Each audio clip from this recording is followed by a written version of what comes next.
Halo, Assalamualaikum warahmatullahi wabarakatuh. Kami dari kelompok 9 kelas Gizi 5A yang beranggotakan Alisa Kotrunada, Irma Anindya Fisti, Maria Ulfa, dan Nurhima Zuraida. Di sini kami akan menjelaskan mengenai epidemiologi GAGI. GAGI merupakan singkatan dari gangguan akibat kekurangan yodium atau yang familiar disebut dengan gondok, yaitu sekumpulan gejala yang dapat ditimbulkan akibat seseorang kekurangan unsur yodium secara terus-menerus dan dalam kurun waktu yang cukup lama. Penyebab GAGI dibedakan menjadi dua faktor, yaitu faktor langsung dan juga faktor tidak langsung. Faktor langsung berupa faktor konsumsi yang kekurangan yodium. Apabila tubuh kekurangan yodium, kadar tiroksin dalam darah menjadi rendah, sehingga akan merangsang kelenjar pituitari untuk memproduksi lebih banyak hormon yang disebut dengan TSH atau thyroid stimulating hormone. Sedangkan faktor tidak langsung merupakan faktor geografis yang dapat dijumpai di daerah yang tanahnya sedikit mengandung kadar yodium. Faktor non-geografis di mana suatu daerah dengan suplai makanannya sangat berkandung dengan daerah lain, yang daerah tersebut termasuk daerah gondok endemis yang air dan tanahnya sedikit mengandung yodium. Tanda dan gejala GAGI. Yang pertama, pembengkakan kelenjar tiroid. 2. Berat badan naik drastis. 3. Mudah lelah dan kedinginan. 4. Rambut rontok dan juga kulit kering. 5. Detak jantung melambat. Dan 6. Sulit mengingat. Selanjutnya, akibat dari GAGI.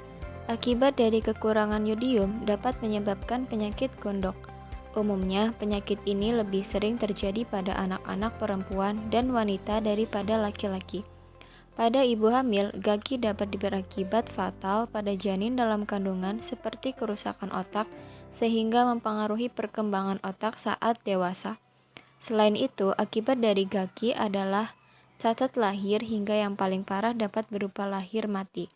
Pada wanita, akibat dari kekurangan yodium dapat mengganggu kesuburan, serta menstruasi tidak teratur dan dapat berakibat hingga keguguran.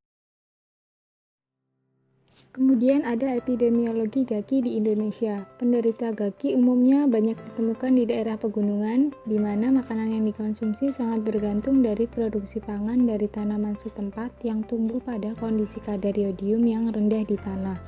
Di Indonesia, berdasarkan prevalensi TGR atau Total Goiler Rate, kejadian endemis berat banyak dijumpai di daerah perbukitan seperti di Provinsi Daerah Istimewa Aceh, Sumatera Barat, Sumatera Selatan, Bengkulu, Jawa Barat, Jawa Timur, Bali, NTB, NTT, Kalimantan Barat, Kalimantan Timur, Sulawesi Utara, Sulawesi Tengah, Sulawesi Tenggara, dan Sulawesi Selatan.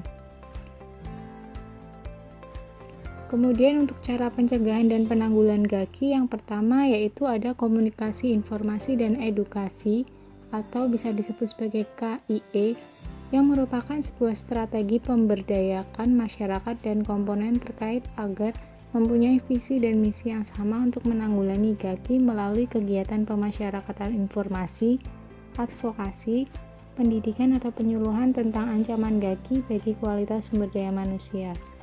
Juga terkait pentingnya mengkonsumsi garam beriodium, law enforcement, dan social enforcement, hak memperoleh kapsul beriodium bagi daerah endemik dan penganekaragaman konsumsi pangan.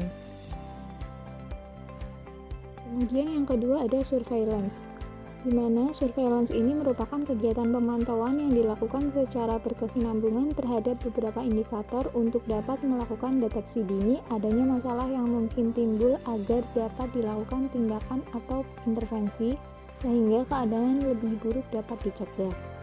Kegunaan dari surveillance yaitu mengetahui luas dan beratnya masalah pada situasi terakhir, mengetahui daerah yang harus mendapat prioritas, memperkirakan kebutuhan sumber daya yang diperlukan untuk intervensi, mengetahui sasaran yang paling tepat, dan mengevaluasi keberhasilan program. Kemudian yang ketiga ada iodisasi garam, merupakan kegiatan fortifikasi garam dengan kalium iodat.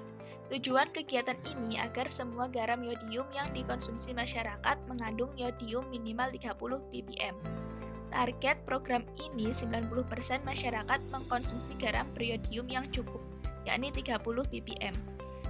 Kemudian strategi jangka pendek sebagai upaya penanggulangan gagi yaitu dengan melakukan kegiatan distribusi kapsul minyak beriodium.